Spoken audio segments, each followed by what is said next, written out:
Hello, everybody. I'd like to welcome you to the Mediator's Listen and Learn segment. I am on the phone with LiTonya Brown. She is talking about her new book, beautifully. What is it? The Beauty of My Brokenness. Tell us a little bit about yourself, LaTonya. Hi, everybody. My name is LaTonya Jones Brown. I was 44 years old, born and raised in Youngstown, Ohio.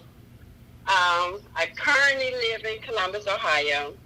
I have four children. I have three brothers, six grandchildren. I graduated from East High School, class of '96, Golden Beard. I did some college of business education. My mother, her name is Louise Clark.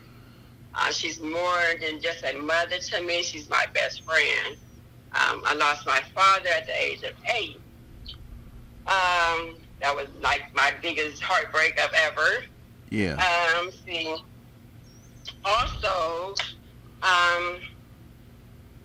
I now a published author. Yeah. And tell us a little bit about the book. I know it meant a lot to you to kind of get the message out there. Tell us a little bit about the book, and tell us a little bit about the title. Why do you title it the way it is?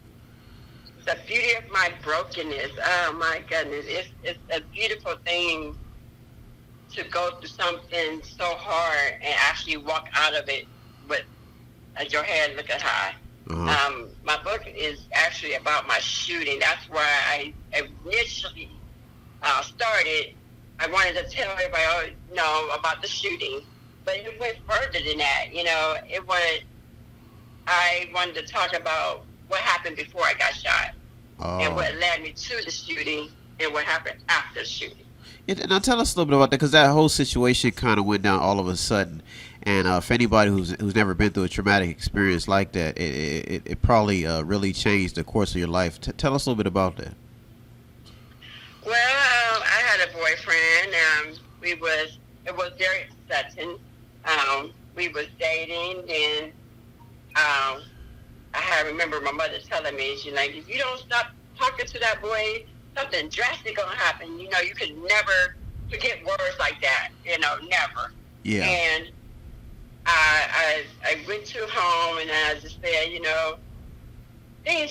things kind of went left. It wasn't that we was breaking up because of what she said, but certain things was happening, and I said, you know what, let's just call it quit. It wasn't like we fought or nothing. Yeah. And like I said, if you read my book, the 3rd of July, everything, it went left, and it ruined not just my life, but it had a big difference on my family too. Now, I know it was very expensive. And I noticed in the book you kind of, I think your goal. It seems like your goal was trying to tell people the story to keep them from making the same mistakes. Tell us a little bit about that. Was that one of the goals for you writing the book? Yeah, that's definitely the goal. My goal was to stop women, and I know I was saying I focus myself on women because I am a woman. Yeah, but yeah. I noticed as the months I have been talking to other people about the book, men are actually it's impacting their life too. Yeah. So, but my focus were women. And I watched a lot, like just watching news or watching movies, and how women get abused by men, and they don't know how to get out of abusive relationships. Yeah, it's pretty scary. And that's where my focus was, right? Now, in the book, you also talk about some very, very scary stuff about how you had to make a decision. I know it's kind of personal, but you reveal what goes through a female's mind, especially when they have to make the choice to talk when you talk about the thing about abortion and this just having sex, and I like the way you kind of wrote it. It was very detailed, but it kind of explains the mind from a woman's perspective. Now, tell us what males don't seem to understand about that, and I think that you really focused on that in the book. So tell us what males don't see when women have to make the choice probably to like either abort a child or have sex with a female. Tell us a little bit about that, why you put that topic in the book. When I thought about choices, as a woman, we have to make big choices, decisions on our life. Uh-huh. And when I got an abortion at the age of 16, that was a big choice my mom had to make for me. Yeah. And of course, I didn't want an abortion. Of course, she didn't want me to have one. But I was young, and having sex at a young age, well, it's definitely not the way to go. Yeah, it ruins a lot of things. And so I did get pregnant first time I had sex. We think, well, we can have sex. I could just have sex, a little sex. Ain't nothing gonna happen. Yeah. But listen, it happened to me. It is. And it just happened just like, sex, I got a baby. And it happened just like that. Yes, it happens. Now, so that's why I made it called Choices. The people, what's amazing about the book is like, I don't know if you know how important it is, especially at this particular time, because the book actually really inspired me, just helping edit it and publish it. But I saw it from a woman's perspective, and that was like the main thing. So when you talk about these choices and your titles and your chapters, what kind of made you kind of home in on some of these personal, like one thing I know that you were very open about every situation that you went from the day your father passed away, and you went and you would go in detail explaining these situations and how it kind of mapped to where you are today. So why do you think it's so important for women to kind of journal and write down their thoughts? I think you talked about that in the book too. Tell us a little bit about why you feel it's important for women to write this stuff down and just let it out. This, tell you the truth, writing this book was more therapeutic for me because I never got a chance to even get any counseling for not just the shooting, but my death of my father. Yeah. I never got the counseling for the death of my child at the age of 16. I just had to deal with it, And nobody knows how a woman has to feel aborting a baby, losing their father, getting shot. And that's what a lot of my titles, I want to be very transparent to women or anybody that's reading that book. I want you to know what I'm talking. I don't want to hide nothing. I'm putting everything on the table. Yeah. And I want you to hear and listen and see where I'm going. Do you think that'll be beneficial to a lot of women nowadays? Yeah, I definitely do. A lot of people now, as writers, and I'm not speaking for me as a writer. Yeah. I don't hide anything. I feel like if you hide it, you're keeping something away from somebody that's actually needing to hear something. Yeah. As a woman, and I speak to a lot of people because I'm at church functions and stuff like that. And when I'm open the way I'm open and I'm telling you straight up and being very transparent, a lot of women come to me and say, "Oh my God, I'm so glad you said that," because we don't know what they're going through, Yeah. I don't know they was going to be abused, but by hearing my story and seeing me, they said, "Oh my God, I thank you, I appreciate you." I said, "You're welcome," Now, when you say abuse, explain the types of abuse you're talking about. Like you when you in the book you get in detail, and there's like times in the book where it almost seems like all hell is breaking loose, but you find a way to kind of rebound. So tell us a little bit about this abuse and how and why it's so important for women to never actually give up on just life. Well, in the beginning of the book, it doesn't really tell you too much about the abuse, except when I'm talking about my husband. Yeah. And how he would do things physically. Yeah. And I didn't understand that. I was young. I got married at a very young age. So my husband at the time didn't understand how to be married or what love was. So his way of showing it was putting his hands on somebody. Aggressive, yeah. So I experienced that. Not too much experience, but just enough to know, wait a minute, that's not what we're supposed to do here, know? So I experienced that physically. And then later on our experience, emotional, and mental abuse. Those abuse right there is something totally different from a physical abuse. Yeah. So I explained the physical. I also explained the mental and emotional abuse. Yeah. How it can change you, but you can't allow it to do that, because a lot of women allow that emotional and that mental abuse to keep them and has them dormant into one space, and you can't get out of that. Yeah, yeah. Now, one thing I did notice, LaTonya, in the book, also you talk about having a spiritual guide. There were moments where you said God, you could feel God's guidance guiding you through the way. Tell us a little bit about that. Oh man, I think my first experience with God, his anointing and spirit, was when I got shot, and I think that's when I very first felt that experience. I was laying in the bed, in the hospital bed, and my uncle and my family surrounded my bed, just praying. And it's like I felt hands of a healing hand on me. Yeah. And I know, it's like it was instant. And I said, okay, I'm going to be okay. I didn't know how fast I was going to be okay, but I knew God was covering me. Yeah.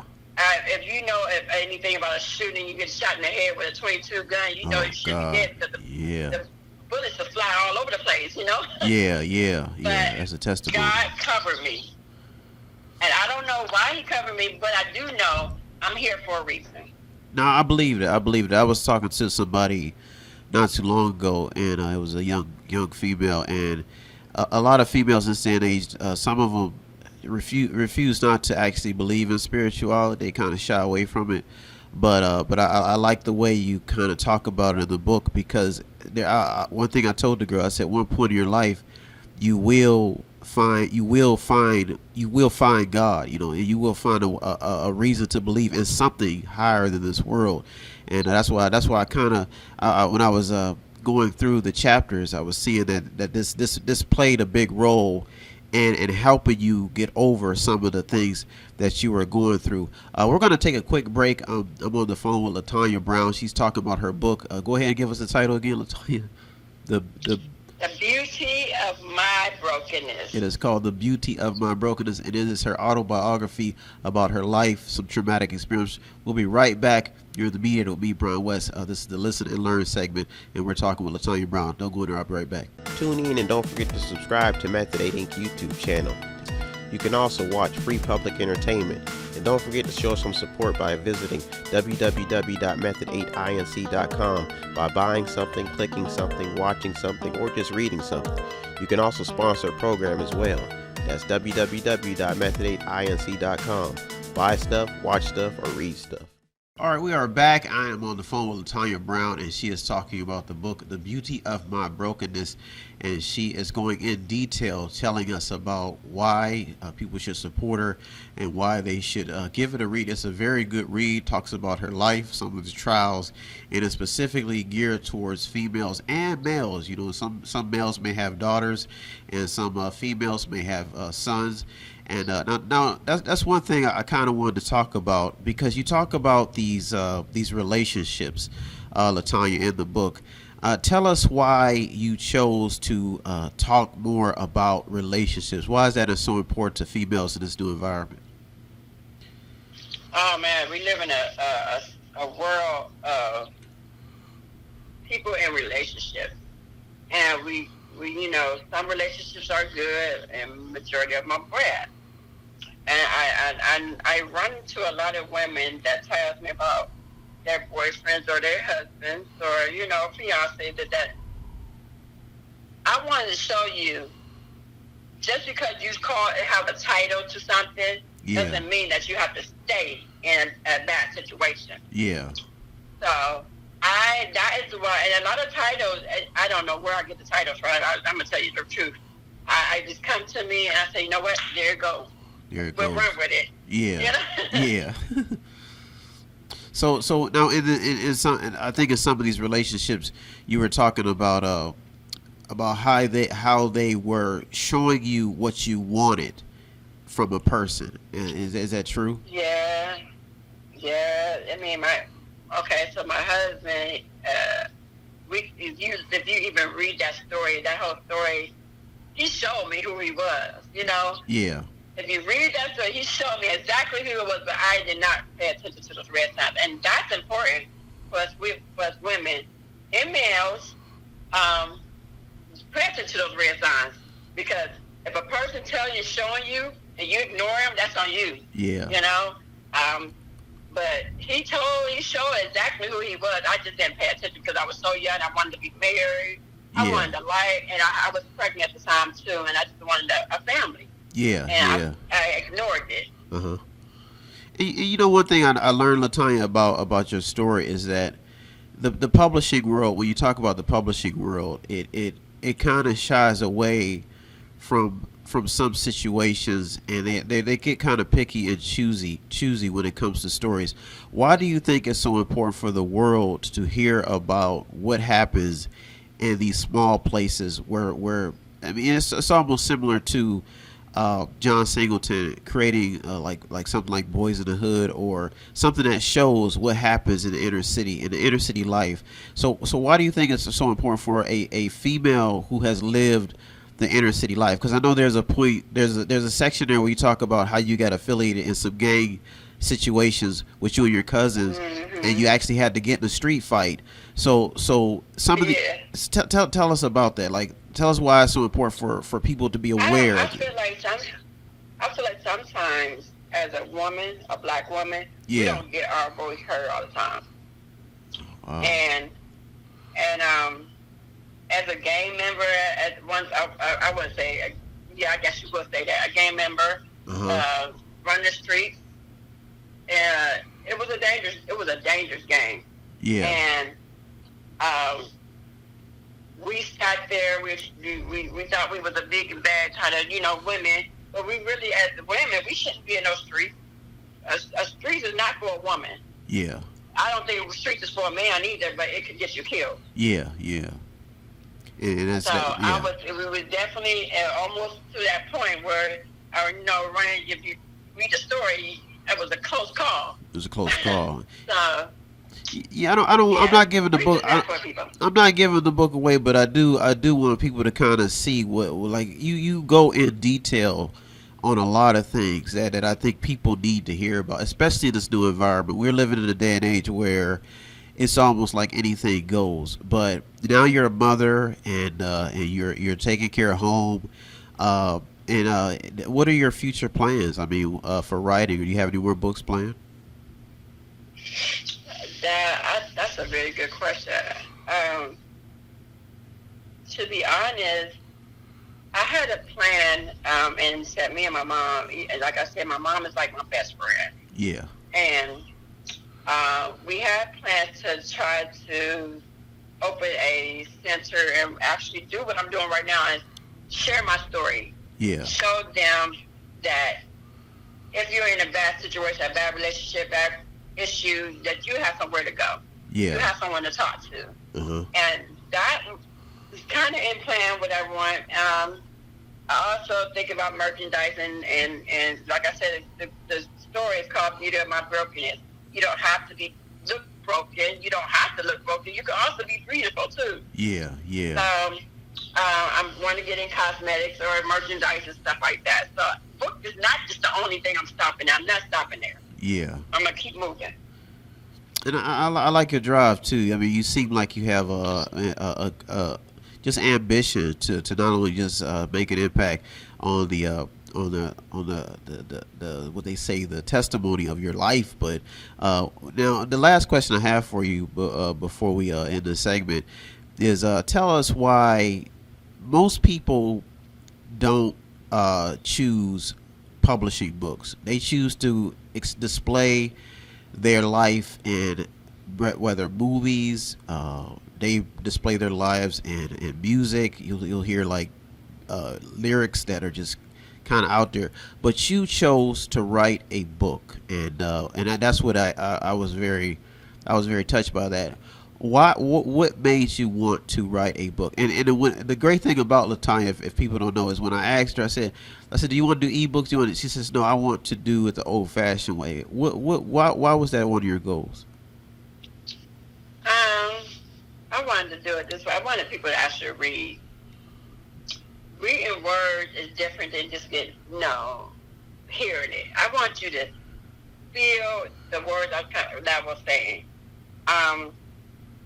I used to be a writer when I was a kid, and I didn't speak too much about that part in the book. No, you talked about a little bit about journalism. Yeah, I remember you. Just you talked a little bit, yeah.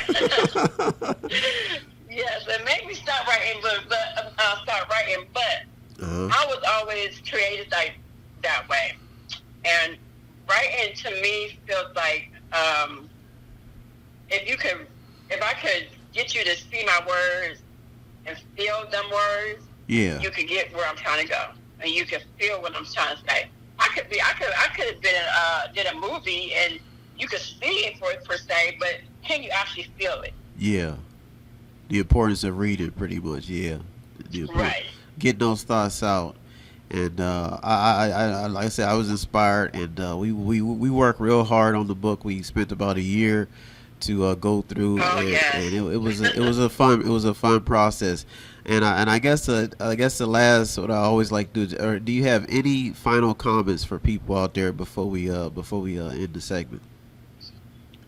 Yes, I really I just want it to be an encouragement to not only women but men, children that had a dream. Yeah. Like I said, I started writing this book years before you even got it. Yeah. So it takes time. This was not an easy process. I'm gonna tell you that right now. Yeah. It was not easy, but if you have somewhere, if you want to do music, if you want to write a book, if you want to dance, whatever you want to do, keep doing. No matter who says no.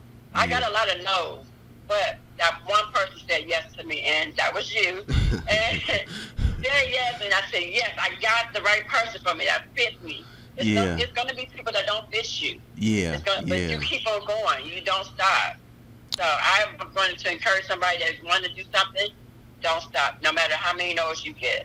That's a good message, man. Well, I want to thank you, LiTonya, for not only just showing that people it can be done, but showing people a different walk of life, a different side of life that a lot of people don't understand, and they don't take the time to understand. And if you read the book, it will show you a side, just a different side. You know, a male has a different side of a story, a female has a different side of a story, but it will give you a perspective, and it's so delicately written. You know, it's delicately written. It's not hardcore, but it's delicate, and it touches on so many topics. And I like I said, once again, thank you so much for doing the show. Tell people, if they want to get in touch with you, how can they get in touch with you, and how can they get the book? Well, you can always email me at LiTonyaBrown@gmail.com. I have a Facebook page, of course, LiTonya R. Brown.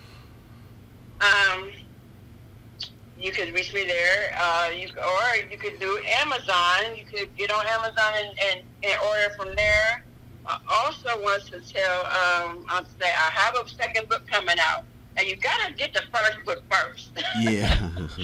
You got to get the first book to understand the second book. But I do have a second one coming out, but that is how to contact me and to get the book.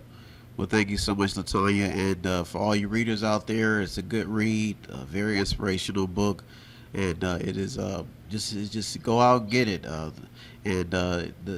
just go out and get it. That's all I can say. Go out and show some support. Read the book. It's available on the website too, method8inc.com.